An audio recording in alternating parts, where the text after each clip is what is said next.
আমার কোলে আমার বাচ্চাকে দেখি মানুষ অনেক খারাপ কথা বলে। আর দেখলে মানুষ কয় কি, কই থেকে ছাওয়া নিয়ে আসছে, কুড়ি ছাওয়া নিয়ে আসছে, আনিয়ে ভিক্ষা করে, টাকা পয়সা দেয় না, মারধর করে। স্বামী ভালো ছিল, এখন বাচ্চা হওয়ার পর এখন খরচপাতিও দেয় না, খোঁজ খবরও নেয় না। আমার এই দায় ভাতটা নিবে কে? আমি বিয়ে হওয়ার সময় তার বুঝি যাই যে আমার বাচ্চা আছে পেটে। আমি যেখানে থাকি আমার ওখানে আমাদের মতো মেয়েদের, অনেক মেয়েদের বিয়ে হয়েছে, এখন বাচ্চা হয়েছে। ওর স্বামীরাও ওদের দেখে না, ওরাও এরকম করিয়ে খায়। এখন ওর কয়দিন পরে ওদের বাচ্চা বড় হয়ে ভিক্ষা করবে। মানুষের কাছে এরকম ভাবে টাকা তুলতে ভালো লাগে না। আমরাও তো চাই অন্যদের মতো ভালোভাবে চলতে। আমার নাম মুসাম্মদ মায়া, স্টেশন মুসলিমপাড়া পানি ট্যাঙ্কির মধ্যে আমি থাকি। আমার বয়স 15। জন্ম হওয়ার পর থেকেই মানুষের কাছে টাকা তুলি তুলি খাইছি দাইছি চলছি। আমার বাপ মা আমাদের বেশি দেখে না দেখে আমরা যেমন পাই তেমন করে চলি। বাড়ি থেকে আমাকে বিয়ে দিয়েছে, ওই বিয়ে দেওয়ার পর থেকে খরচপাতি দেয় না। স্বামী ভালো ছিল, এখন বাচ্চা হওয়ার পর এখন খরচপাতিও দেয় না, খোঁজ খবরও নেয় না। স্বামী কই আছে এটাও জানি না। এভাবে কি কোনো মানুষের জীবন চলে?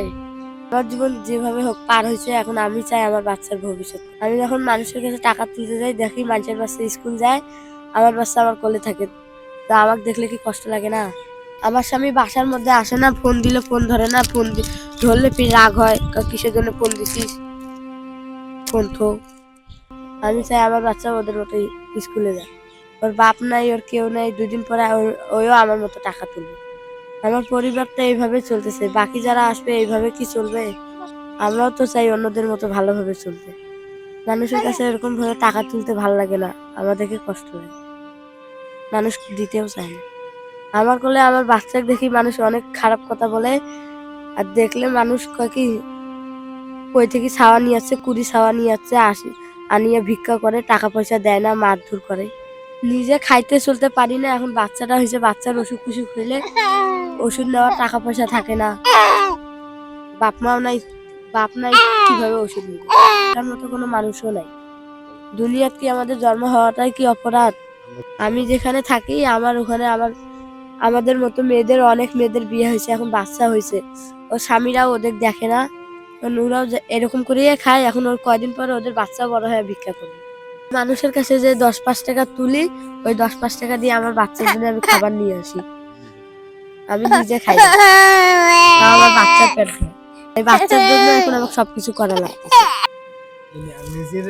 আমি চাই আমাদের যদি অল্প বয়সের মেয়েদের কারো বিয়া না হয়, ঠিক মতন খরচপাতি দেয় না, আসে না বাড়ির মধ্যে।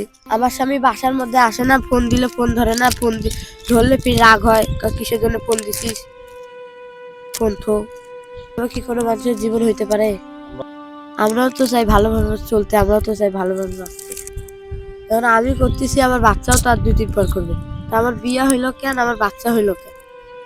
আমার এই দায় ভাতটা নিবে কে? আমি বিয়ে হওয়ার সময় তার বুঝি যাই যে আমার বাচ্চা আছে পেটে।